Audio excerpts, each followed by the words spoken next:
বাংলার চাষি শতকরা ৮০, তাদের রেখে পিছে দেশ গড়া যাবে এই কথাটি মিছে। বাংলাদেশের কৃষক বাঁচলে দেশ বাঁচবে, আমাদের নেত্রী স্লোগানও এটা ছিল। বাংলাদেশের সংখ্যাগরিষ্ঠ কৃষক জনগোষ্ঠীকে সংগঠিত করার লক্ষ্যে সারা দেশে ৩ মাস ব্যাপী ইউনিয়ন পর্যায়ে কৃষক সমাবেশের অংশ হিসাবে যশোরের অভয়নগরে কৃষক সমাবেশ অনুষ্ঠিত হয়েছে।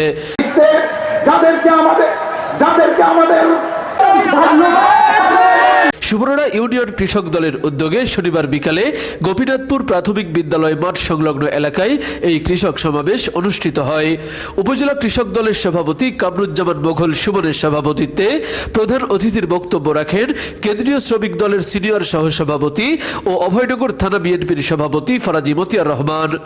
যে আপনারা যেটা জানেন ERRI, এটা হচ্ছে শহীদ রাষ্ট্রপতি জিয়াউর রহমান যখন বাংলাদেশকে খাদ্য স্বয়ং সম্পূর্ণ করতে চেয়েছিলেন, তখন সুদূর চীন দেশে গিয়ে উনি এই ইরি শব্দটা নিয়ে এসেছিলেন।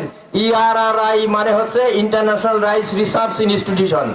এটা এক ফসলা জমিতে একাধিক ফসল তৈরি করা যাবে। সেই জন্যই আজকে আপনারা জানেন এখন বোরো মৌসুম, এখন যে জমিতে আমরা মাত্র 2টা ফসল ফলাতাম আউশ আর আমন, এখন একাধিক ফসল সেই জমিতে হয়। এটা জিয়াউর রহমানের অবদান। আজকে এখানে যে আলো জ্বলতেছে, এই যে বিদ্যুৎ, এই পল্লী বিদ্যুৎ ও জিয়াউর রহমানের অবদান। এ সময় প্রধান বক্তার বক্তব্য রাখেন কেন্দ্রীয় কৃষক দলের সিনিয়র যুগ্ম সাধারণ সম্পাদক ও বিএনপির কেন্দ্রীয় নির্বাহী কমিটির সদস্য ইঞ্জিনিয়ার TS আয়ুব। আমাদের প্রিয় নেতা ভারপ্রাপ্ত চেয়ারম্যান জনাব তারেক রহমান আজকে এই সমাবেশের কথা বলে দিয়েছেন। কি কারণে বলেছেন?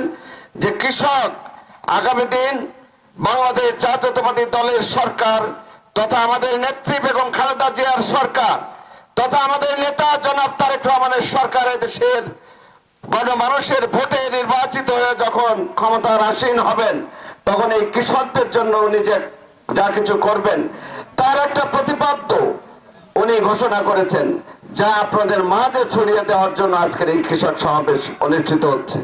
ইতিমধ্যে আপনারা দেখেছেন আমাদের জেলার সদস্য সচিব এই বিষয়টা পাঠ করে শুনিয়েছেন। আমি প্রত্যেকটা বিষয় যদি বিস্তারিত আলোচনায় যাই অনেক সময় লাগবে, শুধু আপনাদের সংক্ষেপে আমি বলতে চাই।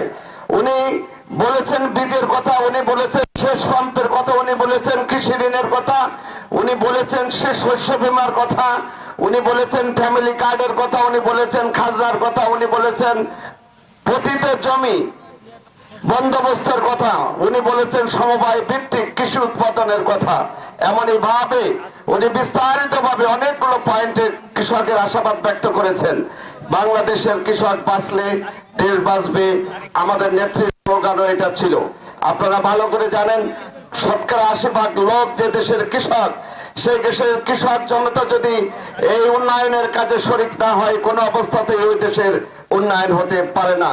আপনি কি উন্নত মানের দেশি বিদেশি বোরখা ও থ্রি পিস কিনতে চান? তাহলে এখনই চলে আসুন অনলাইন বোরখা হাউজে। এখানে ইরানি, পাকিস্তানি সহ যাবতীয় বোরখা ও থ্রি পিস সুলভ মূল্যে বিক্রয় করা হয়। আমিন সুপারমার্কেট, কাপুরিয়াপট্টি, নওয়াপাড়া, অভয়নগর, যশোর।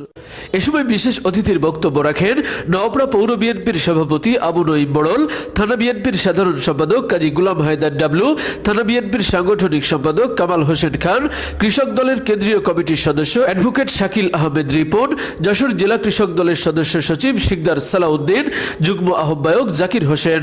এছাড়াও বক্তব্য রাখেন যশোর জেলা যুব দলের সহ সভাপতি মনিরুল আলম ফরাজি, নওয়াপাড়া পৌর কৃষক দলের সভাপতি তরিকুল ইসলাম, উপজেলা কৃষক দলের সাধারণ সম্পাদক আশাবুর রহমান মোল্লা, পৌর সাধারণ সম্পাদক মফিজুর রহমান। এছাড়াও বক্তব্য রাখেন পৌর যুব দলের আহ্বায়ক আতাউর রহমান আতা, ইউনিয়ন ছাত্র দলের সভাপতি নাজিম উদ্দিন সহ অন্যান্যরা।